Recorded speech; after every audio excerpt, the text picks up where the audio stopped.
Esse vídeo pode fazer eu ser cancelado pela esquerda e pela direita porque são duas opiniões que, se você só vê o título delas, você olha e fala, não, não é possível. Mas quando você entende o argumento, você olha e fala, não, pensando bem, libertários tem um ponto excelente aqui. Eu nunca tinha pensado nisso.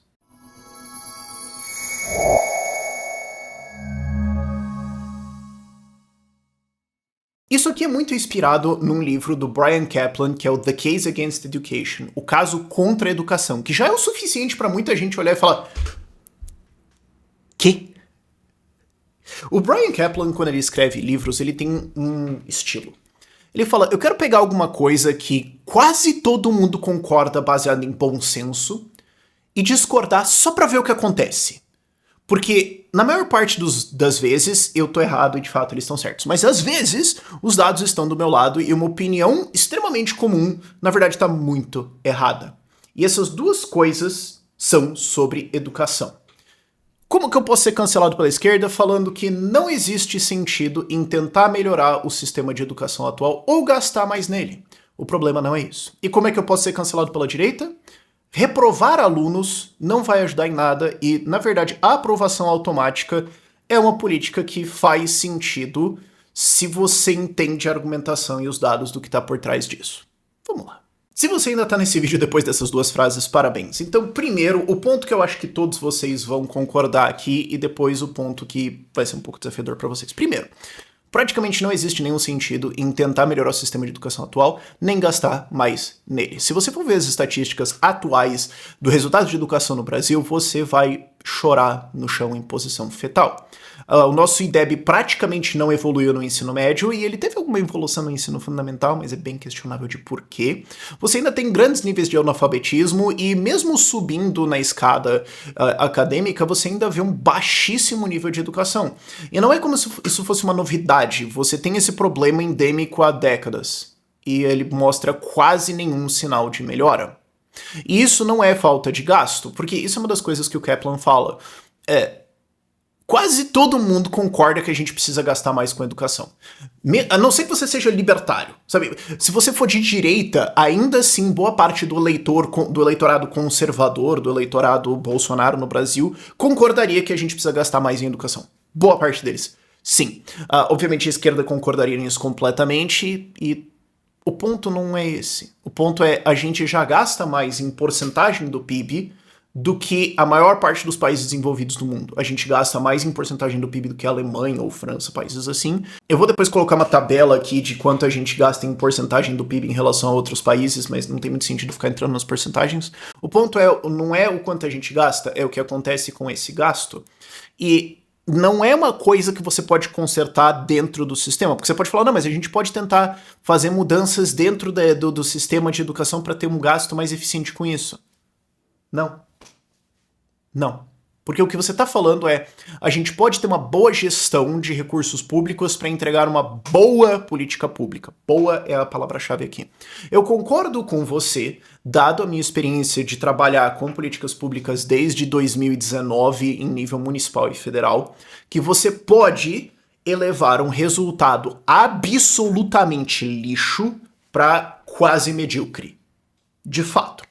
Você pode fazer políticas como, por exemplo, a nomeação técnica de diretores em escolas, ou ter certeza de que a merenda da escola está batendo as necessidades calóricas das crianças, porque você pode ter uma merenda basiquinha ali, mas que não, ainda assim a criança está indo por fome porque ela só comeu umas bolachinhas, ela ainda está indo com fome e tudo mais.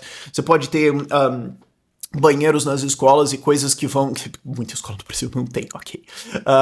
Você pode fazer essas coisas que são consideradas básicas, que vão trazer uma melhoria. Sim. Você vai com isso fazer a educação ficar boa? Não.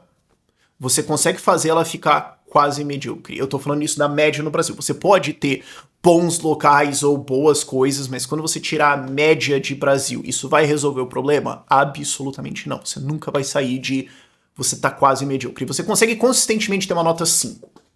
O que é uma melhoria de Brasil. Agora, o problema não é a gestão do gasto interno. O problema é o sistema é desenhado por políticos e as pessoas que operam ele não possuem nenhum incentivo fora de bons valores morais para fazer com que ele funcione. Vamos refrasear a coisa. As pessoas muitas vezes pensam assim, o Estado precisa dar educação, o Estado tem que educar os mais pobres. Vamos lá, o Estado não existe. O Estado não é uma entidade, ok? Ele não é um ente que está andando por aí. Ele é uma instituição e uma ficção que a gente cria na nossa cabeça para dar um nome para políticos. O Estado é criado e desenhado por políticos e ele é operado por funcionários públicos. Então você tem pessoas individuais que estão fazendo tarefas. O Estado não existe nem faz tarefas. Então vamos refrasear. Políticos e funcionários públicos devem educar as pessoas mais pobres. Já não... Quando você fraseia assim, a maior parte das pessoas já olha e fala, não, peraí, eu acho que eu tô começando a entender o seu argumento aqui.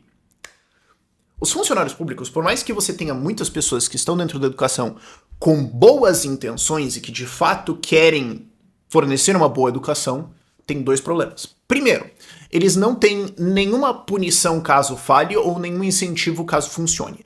E daí você pode falar, não, pera. Você tem programas no Brasil que já foram colocados onde professores podem ganhar bônus financeiros caso os alunos tenham boas notas ou boas taxas de aprovação. Vírgula. Mas isso não significa uma boa educação. Você pode ter boas notas, mas não ter uma boa educação. E vírgula 2, você pode também só fraudar o sistema. A recompensa não é por uma boa educação e bons resultados na opinião dos alunos e dos pais. A recompensa é por boas notas e taxas de aprovação. É muito mais fácil fraudar o sistema do que de fato entregar. Eu tô dizendo que todos os professores fraudam? Não. Eu só tô te falando a realidade de qual é a opção ou o meio mais fácil para você alcançar as recompensas. E de novo, existem professores com boas intenções. Eu só tô falando dos incentivos. E segundo, esses professores, esses funcionários públicos e também as outras pessoas na cadeia de produção de estudo, diretores e outros fornecedores, não têm liberdade para inovar e criar dentro do sistema.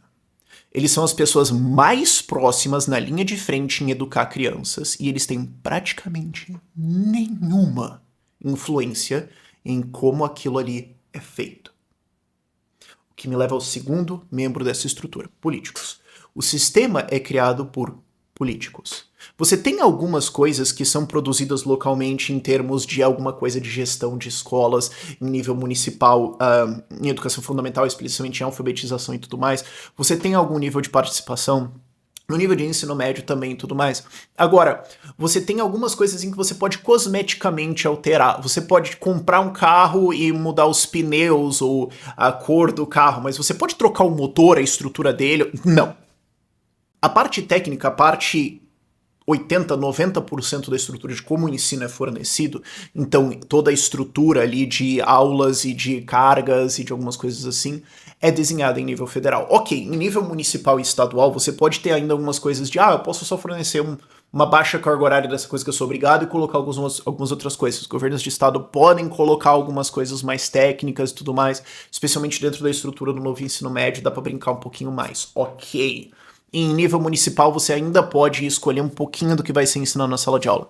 Mas você pode alterar o formato significativamente para tentar adaptar isso para a realidade de cada aluno, ou de cada cidade, ou de cada realidade do Brasil, que vai ser Amazônia, Nordeste, Centro-Oeste, praia, montanha, baixa renda, alta renda. Você consegue mexer nisso? Não.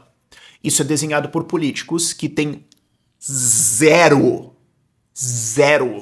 recompensa caso eles acertem, e zero punição caso eles errem. Então, quem mais tem influência no desenho de como essa educação vai ser fornecida é a pessoa mais distante de desenhar esse sistema. Por isso que o que eu tô dizendo é que você brigar na política para tentar mudar esse sistema de educação e tentar acertar qual é o formato que vai ser entregado para as crianças, beira o inútil.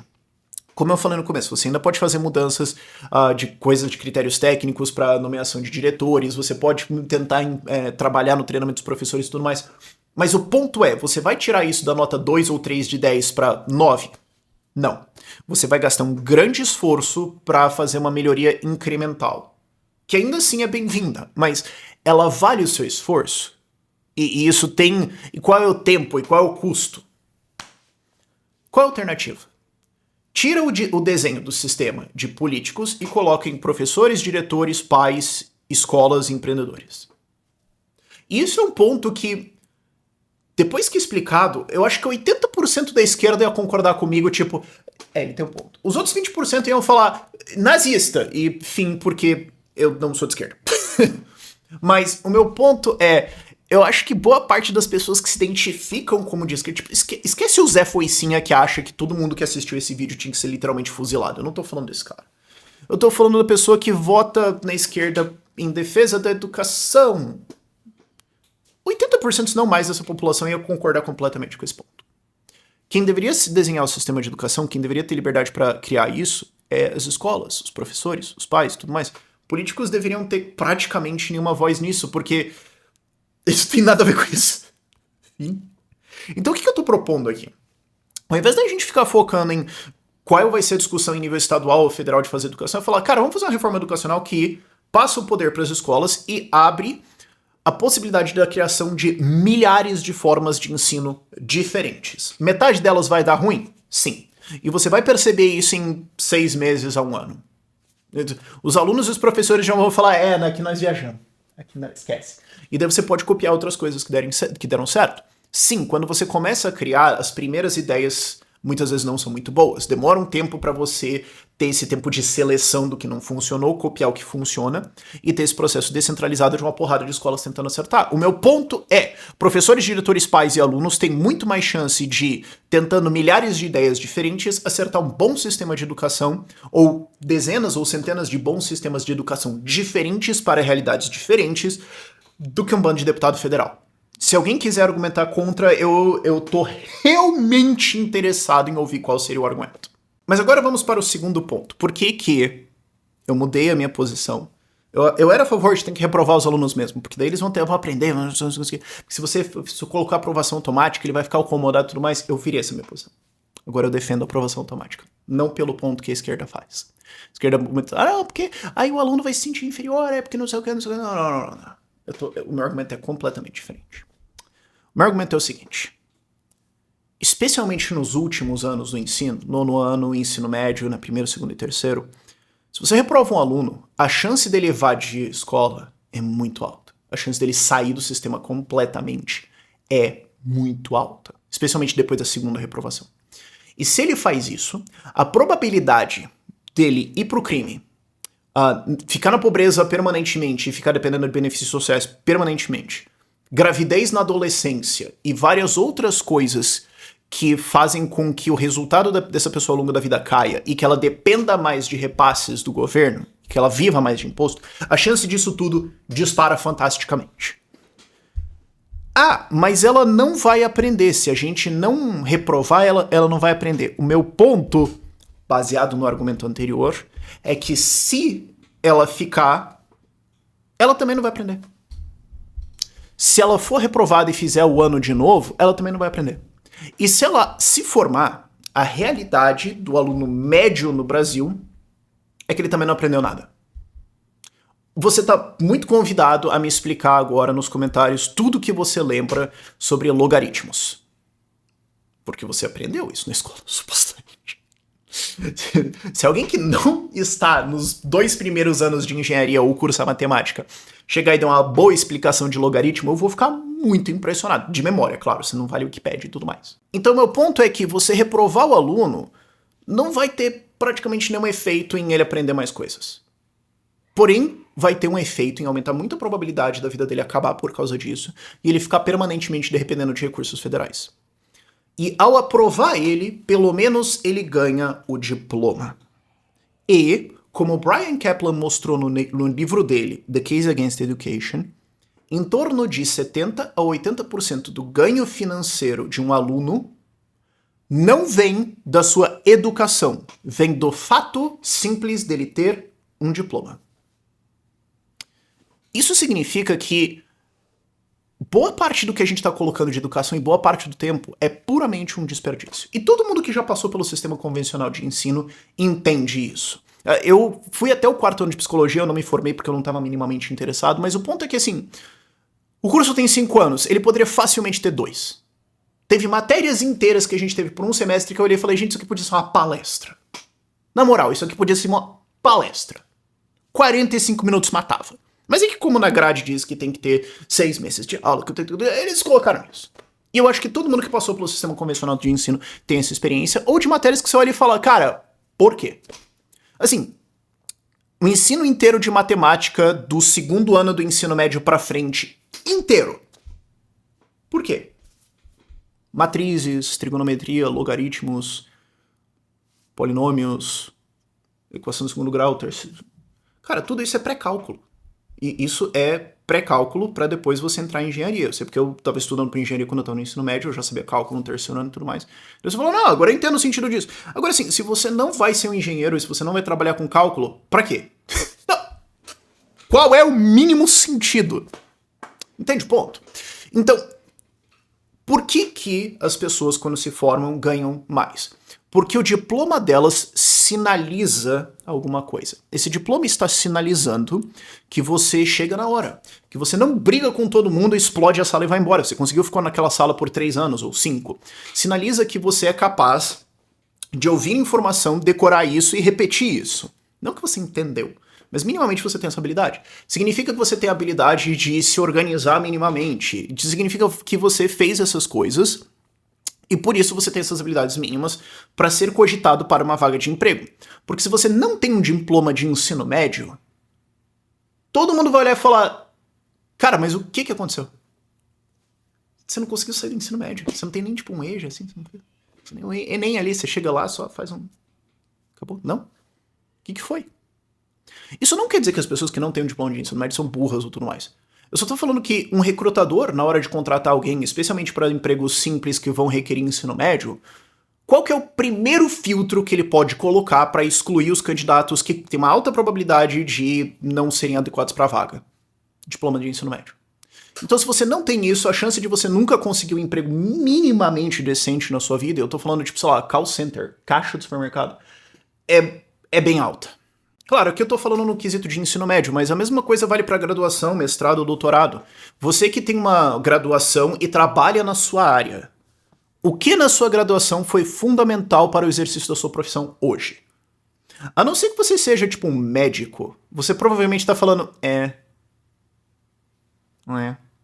Se eu tivesse me formado em psicologia, eu não cheguei a me formar, mas assim, quantos por cento do curso eu teria aproveitado num atendimento clínico? Em torno de 10%.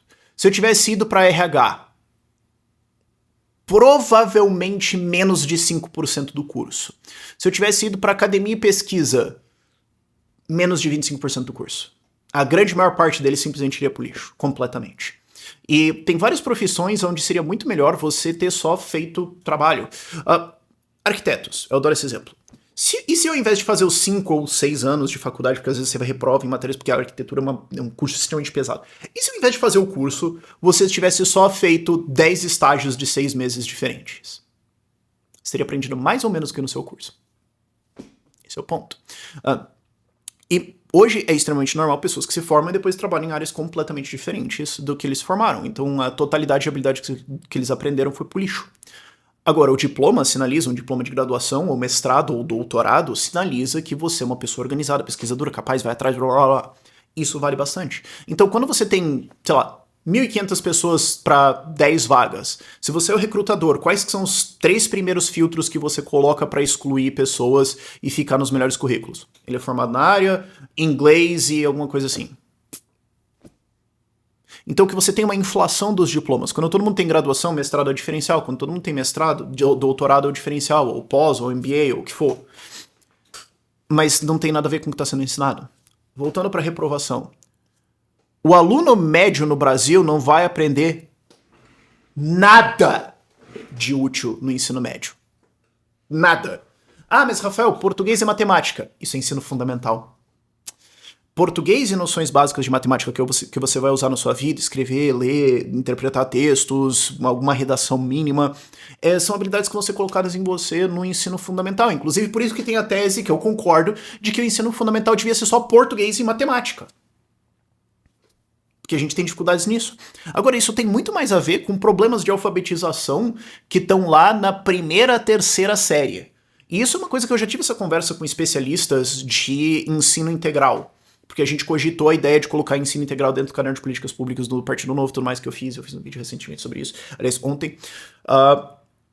E o que quase todos eles falaram, mas ninguém quis ser citado nisso, é que hoje o ensino integral no Brasil que está no ensino médio não está ensinando matérias de ensino médio. Ele está sendo a recuperação do ensino fundamental. Ele está, às vezes, ensinando a ler e escrever. Então, o problema é muito mais nessa área.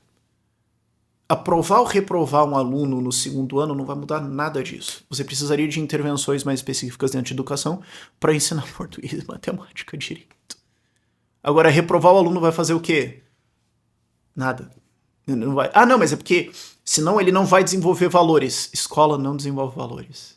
Quem desenvolve valores são muito mais os pais e a comunidade que essa criança está inserida. Esses valores morais de se vale a pena o esforço ou não, trabalhar duro, aprender, se dedicar, prestar atenção, valorizar o ensino, ler, o que for. Essas coisas são muito mais ensinadas pelos pais, e o Estado não vai ensinar isso, e eu fico extremamente preocupado toda vez que eu ouço alguém falando que o Estado deveria ensinar isso, porque é tipo, não, peraí, você realmente quer colocar embaixo do guarda-chuva de políticos, porque a gente sabe que não existe Estado, você quer colocar embaixo do guarda-chuva de políticos e ensinar esses valores para as crianças? E se você quer, me explique o que esses políticos ganham em ensinar esses valores para as crianças, ou o que eles perdem se as crianças tiverem mais esses valores, e você vai entender o problema nesse argumento. O meu ponto é, se você reprova crianças no ensino fundamental ou médio, isso não vai mudar o fato de que provavelmente ela tem problemas de aprendizado que podem vir de algum diagnóstico que ela não tem, TDAH, dislexia, autismo, Irlen, problema de... Às vezes a criança, assim, ela tem problema de vista, ela precisa de um óculos, e só ninguém olhou isso. Ou, sabe? Não vai consertar isso. Não vai consertar a ausência de valores morais que ela tem em casa. Não vai. Vai ficar a mesma coisa. Não vai consertar. Ela não vai tomar uma reprovação, sentar e refletir a vida dela. Porque se ela tivesse habilidade, se ela tivesse o piloto automático de quando algo dá errado, sentar e repensar e reajustar, baseado em novas informações e remodelando o que ela estava fazendo na cabeça dela, ela não teria reprovado. Agora você quase certamente joga ela em viver de bico pro resto da vida. E você exclui ela de ter um diploma de ensino médio, que depois ela tem que fazer o pre-ENEM ou alguma coisa assim, o que impede ela de ter empregos que podem possivelmente ensinar habilidades. No emprego que você consegue porque você tem ensino médio, você vai aprender algumas habilidades ali, você vai construir um currículo, e isso vai te expor a um ambiente que pode sim construir esses valores e que pode sim te dar habilidades e experiência que vai te permitir conseguir empregos melhores. Agora, se você corta o diploma dessa pessoa, que você reprovou ela uma vez ou duas e ela evadiu, você tirou isso. Eu não tô dizendo que é o aprendizado ou isso ou aquilo, eu tô falando que o sistema inteiro não funciona. Ele é só para dar um papelete, no fim das contas, que cria uma ilusão de que alguma coisa foi feita, e em cima dessa ilusão existe a possibilidade das pessoas terem desenvolvimento intelectual depois. Dá o diploma. Tirar ele não vai mudar nada. O sistema é idiota. É aquele ditado, jogue jogos idiotas, ganhe prêmios idiotas. Tirar o prêmio idiota não vai mudar nada. O que vai mudar é uma reforma profunda em um sistema de educação, permitir inovação e criação de vários outros sistemas. Também restaurar a ideia de que valores precisam ser ensinados em casa e começar a falar mais disso. Isso foi dilapidado por várias ideias de esquerda, sim, e reprovar as crianças não vai mudar porcaria nenhuma disso. E várias outras coisas que eu discuti ao longo desse vídeo, que ficou longo pra caramba, mas eu espero que tenha sido inspirador pra vocês. O livro do Bryan Caplan vai estar na descrição, nos comentários e tudo mais. Aí se vocês comprarem, eu ganho uma comissão também, porque eu coloco aqueles links da Amazon que a gente tem. Por esse vídeo é isso. Tchau, tchau.